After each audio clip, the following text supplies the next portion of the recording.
Because of the time allocated to me, I will try just to wrap up things as quickly as possible. So it falls into two sections: the development and the implementation requirement. In the development phase, and here I'm not going to talk about the consultation and the involvement, engagement throughout more than 2 years here, but what we have so far reached, because again of the time, the TVQF concept was developed and approved. The TVQF level descriptor developed and approved. That was approved last year in July. Employability indicators developed, and this is very important for the labor market. Key policies and systems again developed. The key policies usually associated with the framework of these key policies are, we have a QA, Quality Assurance Guideline, developed. And here I'm not talking about Malik, I'm talking about the whole UNESCO team who was involved in this process. An organizational structure, and you will see some of that one, developed by a colleague of us again, and the private-public sector partnership, again, the concept was developed. Placement of qualifications, this is one of the key policies usually within the international context, again being developed and reviewed by the focal team. Titles of qualifications the same. We have the RPL being drafted, and we are just planning to go to France in a tour to see the case there. I mean, RPL, how it is done there. And we have career pathways. Later on, you will see some of the slides, not all of them, that can demonstrate what I've been just talking about. This is our framework. It is a 10-level framework. These are the titles of the qualifications, and these are samples of them. So we have certificate 1, we have the diploma, we have the technical bachelor, and the technical doctorate. It is a 3-level here. The strands are 3: the knowledge, the skills, and the competence. The competence divided into 2 main strands or sub-strands: autonomy, responsibility, and engagement and process. Of course, level descriptor must reflect all the 3 strands here with the increasing level of difficulty and complexity. So this is a diagram that shows the Iraqi technical vocational qualification framework. The other one, this is a linkage between the level descriptor, between the qualifications and the employability or employment indicators, and this is very, again, important for the ILO. So here, as you see, these are the 10 levels. This is the technical vocational qualifications, the linkage with the higher education, and here the titles given to the employment or employability indicators based on the levels. So we have from the basic, general, semi-skilled, skilled, up to the leading specialist and expert. And here, of course, what we expect them as the, for example, the supervisory role, the managerial role, and all these things being again done. This one is a very important example. In fact, I've been working with the team, with Dr. Farid, Dr. Sadiq, and all others. And here, this is what we call it the pathway career progression. This is an example. We are in the progress of developing the whole concept of that one. So this is retail career progression. These are the levels, as you see here. So we have divided this one. This will be, in fact, one of the cores for the development of Iraqi labor market. One of the cores to develop and train the Iraqi labor force into. So this one, for example, has been divided based on the international practice into buying, displaying, selling, and managing. This is within the retail. Now for each one, you see the way that it goes based on the level descriptor and based on the indicators we've been talking, or we talked about in the previous sector. So we have the assistant buyer, planner, buyer, merchandiser manager, senior planner, and senior buyer. This is with the fall of buying, and this is the way it goes. What we need later on, of course, to develop qualifications, and here I'm not talking about the main qualifications as we know, the diploma, the bachelor. No, we will talk about sub or minor qualifications. In UK, for example, we have the certificate, the award, and the diploma. So from 1 to 12 credits, we have the certificate, and we have the award from 13 to 36 credits, and then we go to the diploma. And we need to do this again in the Iraqi side. So this is the first stage of the development.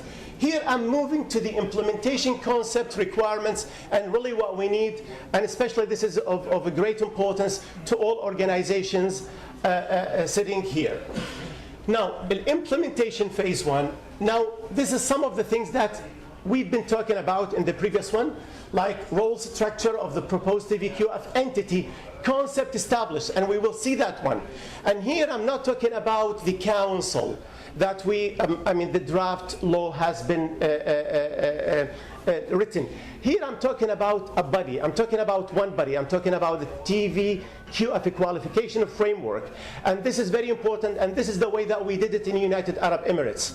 Even, I mean, true that there is a body, whole body, which is the Qualifications Authority, Al-Hay'a Al-Wataniyya Lil-Mu'ahalat in United Arab Emirates, but there is a body responsible for the framework itself, for the implementation. And that was issued by a resolution, not by a decree of His Highness Sheikh Mohammed bin Rashid, just for the implementation of a QF.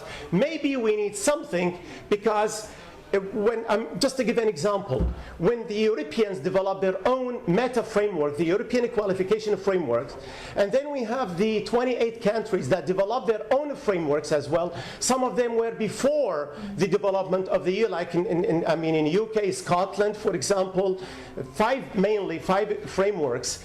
Then the 10 criteria the Europeans put for the mapping or referencing of national frameworks to the European one, to the meta framework.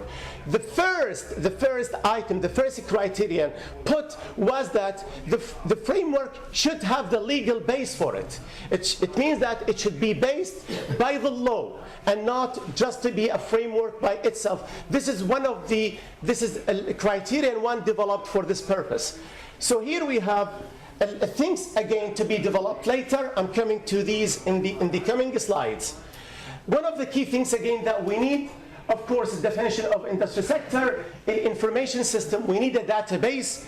The concept of the database, I have it. In fact, the database will be very important for Iraqi education system, for the Iraqi labor market. All the graduates, all the qualifications, the types of them, the career pathways of the individuals, of the organizations, of the programs, of the qualifications will be in that database. That will give all the decision makers in Iraq, politicians in Iraq, really what do we need if we want to develop a policy strategy for the coming years. Now, of course, this is let me say it might be a personal point of view, as to start with the phase 1, phase 2, which is the implementation. It's like an analysis. And what do we have now in the implementation? Initial analysis of current challenges in education and training. We've got vast number, different types of assessment and certification. And usually the framework in the implementation, it is not only when we say that we have levels. The certification is important, the validation is important, because when we call it the qualifications framework, the qualifications are and were there even before the establishment of the frameworks. So the qualifications are there, they are recognized worldwide. So there can be qualifications without a framework, but there is no framework without the qualifications. And this is very important. Different types of assessment processes. Some cases largely theoretical assessment process, different curricula for similar courses, lack of enough training, inadequate equipment and facilities, lack systems for articulation, lack of industry standards, lack of core employability skills. This is an initial analysis of education and training system and the relation between education system and the labor market. With the market challenges, again, transition challenges with the changing economy, a responsive training system to meet the current industry demands, high cost for training and training within industry, informal apprenticeship, and unskilled and up to uncertified workforce. Here, there is something, just I told some of the colleagues today, happened today in the morning while I was on the left. I met a Danish guy. He's from United Nations with the training of Iraqi police. So we talked just briefly, I mean on the left and then outside the left. When I knew that they are developing some training programs for Iraqi police and for leadership and how to change them from police into community services, the idea came to my mind, and I told him he welcomed this because this is an international practice, that these kind of courses can be recognized as small qualifications for the people who will take it. I mean, the TVQF can be directly in the involvement process. These people, we are not involving ourselves in the training courses because these are based on standards, on occupational standards. And this is one of the key, again, for the labor market. But what I mean here, the TVQF, and here we are sitting now, we can recognize these courses as small qualifications, and then the individuals can build on that one.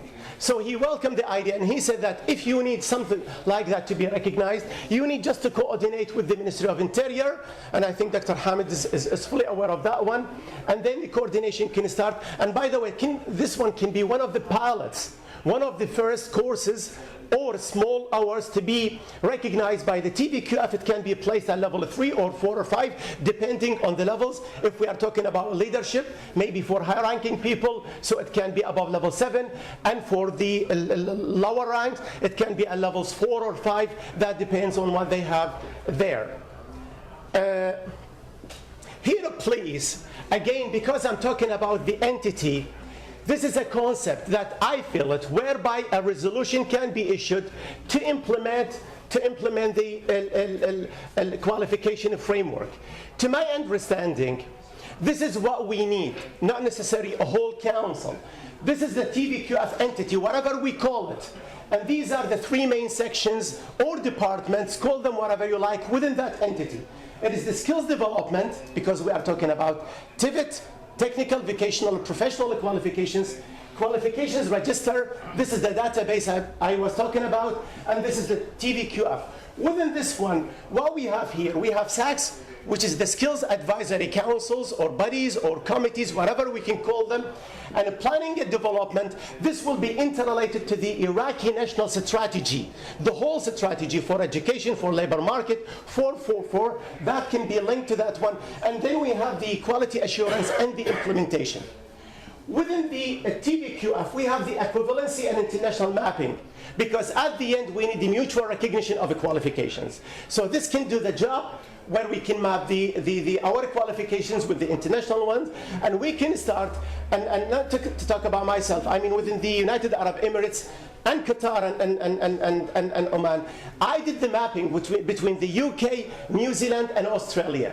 Officially signed between United Arab Emirates and UK in 2015, officially signed with New Zealand in last year, I mean in 18, and now they are planning to do that in. So a mapping concept, yes, we can deliver it at a later stage once the entity is established and the framework is implemented.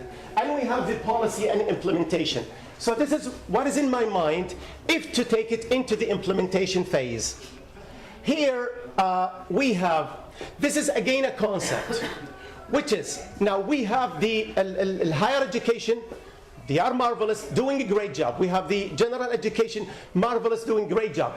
Dr. Farid and Dr. Majid in the previous Beirut, they told me that they started with the implementation of a QF level descriptor and their qualifications. So there is something being done now at this stage.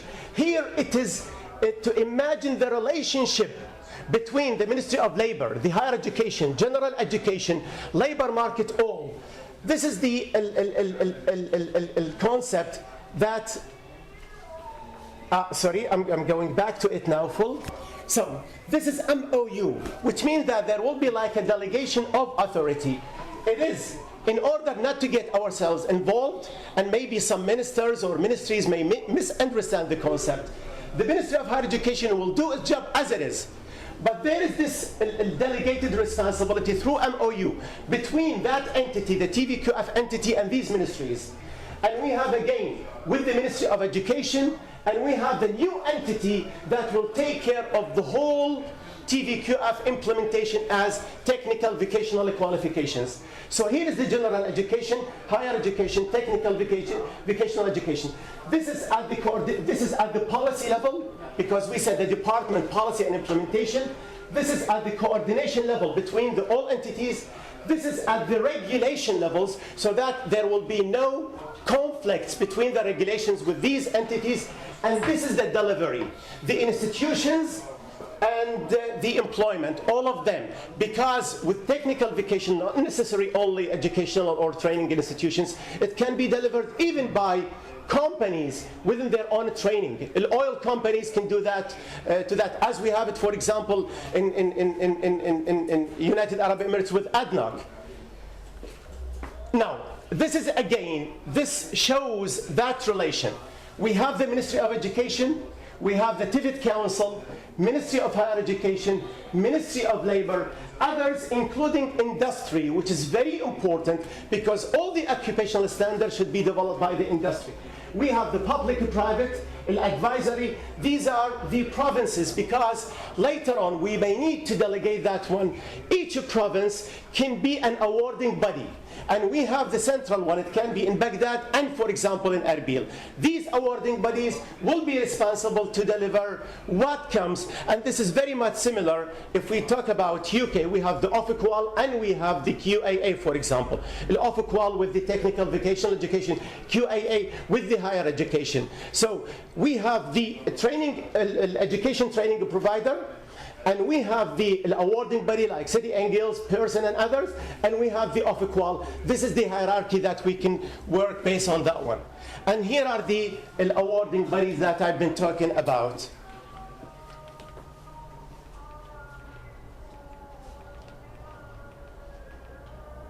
Now, we can, yes, quickly. We have whatever number of industry sectors we can divide.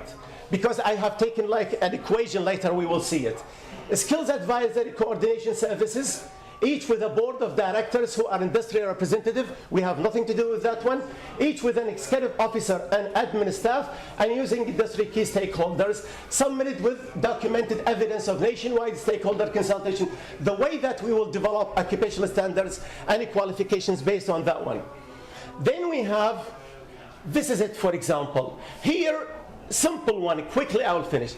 Now with the ISCO 2008 list 437 occupations at unit group level. Assume that 20 of these occupations represented the post level 7 of the TVQF, not included in the analysis. Example, 350 occupations requiring occupational standards development. And across, suppose that we have 11 industry sectors, about 30 occupations per sector. And visit some 60 unique unit standards need to be developed per occupation unit group. 60 unique unit standards, because some of the unit standards can be used by more than one sector, more than one occupation. Here is the equation. This is the number of unit standards that we will need to be developed. Remove unit technical standard that could be used more than once. Harvest from other qualification in other order of 20%. This is the number that we will get it at the end. Of course, you will get that one. I don't have time to go through all of this, but it's very important. Here, again, I mean the same. Then, if yes, so what needs to be done? These are by time given as a concept. We are going to the implementation, and this is very important, and we need, of course, the support. These are the things that we need to develop occupational standards, qualifications based on that one, and the implementation of a QF. This is by time. Some of them may take 3 years, and here I'm talking about, let me say here, at the operational side, the establishment of occupational standards and the 12 industry or 11 industry sectors, whatever they are. And this is the way, SACS and qualification-based laws. So we have a policy management, SACS board, development and validation maintenance standing committee. And these are just examples of numbers of occupation. It doesn't mean that this is 7 or 1, just examples given. And this is at the operational project-based ones. And this is the final one. This is the process that will go in order to implement and in order to develop qualifications. These are from the industry up to one by one. I'm sorry because of the time allocated to me, but you can get the slides and the presentation. And thank you very much. Thank you very much.